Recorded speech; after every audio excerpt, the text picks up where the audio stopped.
એક હરિયાળું જંગલ હતું. ત્યાં એક મોટો અને શક્તિશાળી સિંહ રહેતો હતો. સિંહ જંગલનો રાજા હતો, પણ એની આદત થોડી ખરાબ હતી.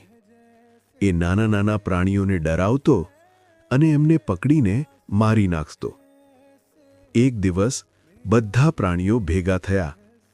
એક નાની સસલીએ હિંમત કરી અને કહ્યું, રાજા મહારાજ, જો તમે રોજ આપણને ડરાવશો તો જંગલ ખાલી થઈ જશે. આપણે નક્કી કર્યું છે કે દરરોજ એક પ્રાણી તમારા ખોરાક માટે પોતાની ઈચ્છાથી આવશે.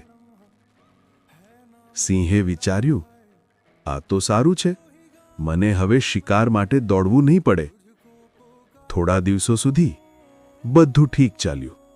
પણ એક દિવસ નાની સસલીની વારો આવ્યો. સસલીએ ચતુરાઈથી એક યોજના બનાવી. એ સિંહ